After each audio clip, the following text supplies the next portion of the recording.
নমস্কার। পোস্টাল ডিপার্টমেন্টের যে সুকন্যা সমৃদ্ধি যোজনা সেটি প্রায় সকলেই জানেন। ভারত সরকারের বেটি বাঁচাও বেটি পড়াও যে ক্যাম্পেইন, সেই ক্যাম্পেইনের একটি অংশ হিসেবে কন্যা সন্তানের ওয়েলফেয়ারের জন্য এই এসএসওয়াই স্কিমটি ভারত সরকার চালু করে। একটি কন্যা সন্তানের জন্মাবার পর থেকে 10 বছর মধ্যে এই স্কিমটি নেওয়া যায়। সর্বনিম্ন 250 টাকা থেকে বাৎসরিক 1.5 লক্ষ টাকা স্কিমে জমা করা যায়। কন্যা সন্তানের বয়স 18 হলে এই স্কিমে পুঞ্জীকৃত আসল এবং সুদের 50% তুলে নেওয়ার সুবিধা আছে। একটি কন্যা সন্তানের 18-র পর বিয়ে হয়ে গেলে এই স্কিম প্রিম্যাচিওর ক্লোজারও করা যায়। এই স্কিম জমার সময়সীমা 15 বছর এবং ম্যাচুরিটি 21 বছর। সুদের হার বর্তমান 8.2%।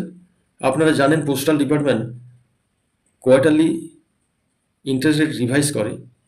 যখন যেমন ইন্টারেস্ট রেট থাকবে সেই প্রিভেলিং ইন্টারেস্ট রেটে এই স্কিমে ইন্টারেস্ট জমা হবে। এটি নিরাপত্তা 100%, কারণ ভারত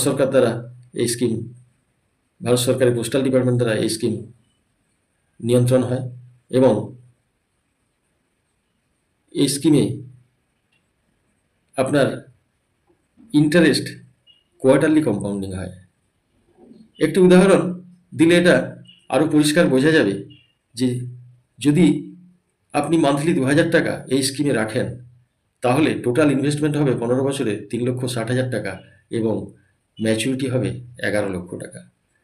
যদি এই স্কিমে কেউ বাৎসরিক সর্বোচ্চ যে লিমিট 1.5 লক্ষ টাকা বিনিয়োগ করে যান 15 বছর ধরে, তাহলে বিনিয়োগ হবে 22,50,000 টাকা এবং 21 বছরে ম্যাচুরিটি গিয়ে দাঁড়াবে 76,72,000 টাকার মতো। তাই নিশ্চিন্ত হয়ে আপনার কন্যা সন্তানের ভবিষ্যতের জন্য এই স্কিমটি আপনি নিতে পারেন। ধন্যবাদ।